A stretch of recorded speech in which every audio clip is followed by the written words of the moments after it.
Help me reach 1,000 subscribes. Support the video with a like, and leave your thoughts in the comments. I read every comment. Thanks. The invitation said casual celebration, and that's exactly what I expected. Music, drinks, familiar faces, the kind of night where you laugh a little too loud and forget about work for a few hours. I didn't expect anything more. And honestly, I didn't need more.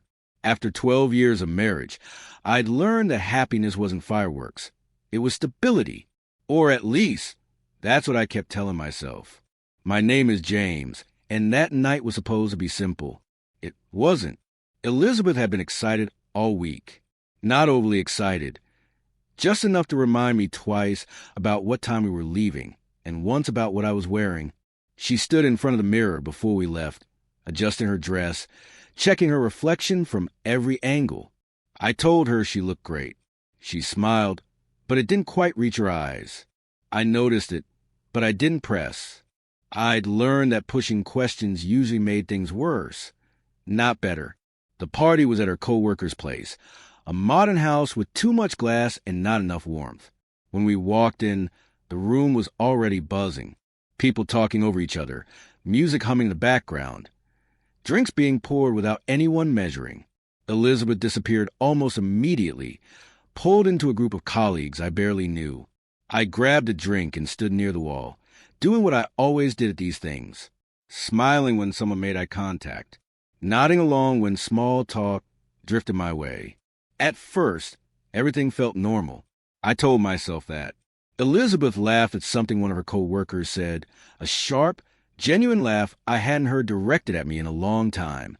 I watched her from across the room, not in a jealous way, more like an observational one, like you watch a scene unfold and realize you're not really part of it.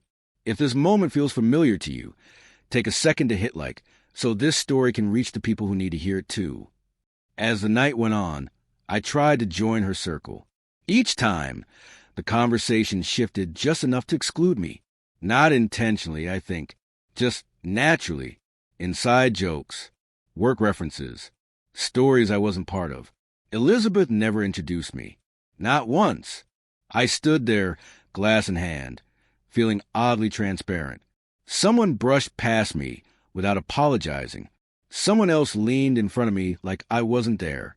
I told myself not to overthink it. Parties weren't my thing. Elizabeth knew that. She was more social, more comfortable in crowds. That difference had always existed between us. I'd never held it against her. I just didn't expect to feel so unnecessary. At one point, I stepped outside for air. The cool night hit my face, and for a moment, I felt relief. I checked my phone out of habit. No messages, no missed calls. I stood there longer than I planned to. When I went back inside, Elizabeth was dancing now, drink in hand, surrounded by people cheering her on. She looked alive in a way I hadn't seen in years. I waited. I don't know why. Maybe I expected her to look over and notice me. Maybe I hoped she'd come find me. She didn't. 10 minutes passed. Then 20. I finished my drink and set the empty glass down carefully, like that somehow mattered. That's when I realized something uncomfortable. I wasn't upset. I wasn't angry. I was calm. Too calm. The kind of calm that shows up when you finally stop trying. If you've ever felt invisible in a room full of people, tell me in the comments. You don't have to explain, just say seen. I watched Elizabeth lean close to one of her co-workers, their heads almost touching as they laughed. There was nothing inappropriate about it. And somehow, that made it worse. Because I couldn't point at anything specific and say, that's the problem. The problem was the distance, the absence, the quiet understanding that I didn't belong there, and maybe I hadn't for a long time. I walked toward her once more, stopped a few feet away, and waited. She didn't notice. Or she did and chose not to. I'll never know. That was the moment something settled in my chest. Not pain, not rage, just clarity. Before the night goes any further, type the word clarity in the comments if you think you know what James is about to do. I picked up my jacket from the back of a chair. I didn't rush. I didn't sigh. I didn't look back. As I headed for the door, the music swelled behind me. laughter rising, glasses clinking. No one stopped me. No one asked where I was going. Outside, the door closed softly behind me. The sound felt final. I stood there for a second, breathing in the quiet, realizing I had just walked out of a marriage without saying a word. I sat in my car for a long moment with the engine off, hands resting on the steering wheel like I was waiting for instructions that never came. Through the windshield, I could still see light spilling from the windows, silhouettes moving, the party continuing exactly as it had before I left. That was the part that stayed with me. Nothing stopped when I walked out. No pause, no concern, just noise carrying on without me. I started the engine and drove, not toward home, not toward anywhere specific. The streets blurred together as muscle memory took over. My mind was quiet, which surprised me. I expected regret, panic, second thoughts. Instead, there was space, a strange, hollow openness that felt both terrifying and honest. I pulled over near a small park and sat there, watching the streetlights flicker. My phone buzzed. Elizabeth's name lit up the screen. I didn't answer. A minute later, another buzz, then a text. "Where did you go?" No question mark, no concern, just information gathering. I stared at it, then placed the phone face down. For the first time in years, I didn't feel the urge to explain myself. When I finally drove home, the house was quiet, too quiet. I walked to the front door, set my keys down, and stood in the living room, looking at the life we'd built, the couch we picked together, the framed photos from trips we barely talk about anymore. I didn't pack. I didn't make a plan. I just sat down and let the silence settle.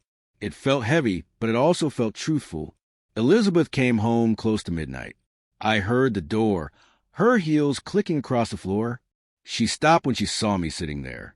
"Why did you leave?" she asked. Not, "Are you okay?" Not, "What happened?"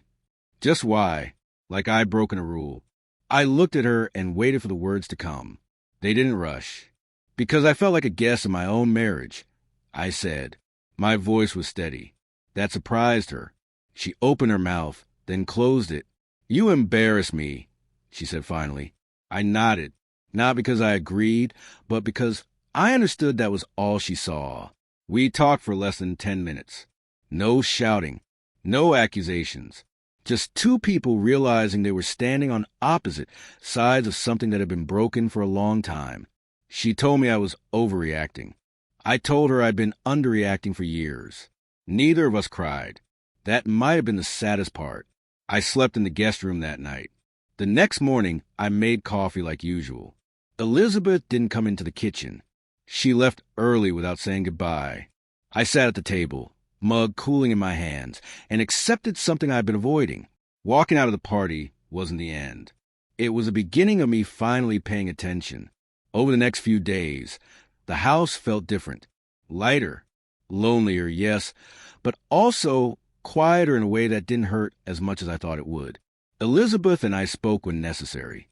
Logistics, schedules, surface-level politeness. The deeper conversation never came. And eventually, I realized it wasn't coming because it didn't need to. The truth had already been said without words. If this story made you feel something, consider sharing it with someone who might recognize themselves in it. Sometimes the right story reaches someone at exactly the right moment. A week later, Elizabeth asked if I was happy. It caught me off guard. I thought about it before answering. "I'm honest," I said. She nodded like that answer scared her more than anything else I could have said. We're still married, technically. But something shifted that night at the party.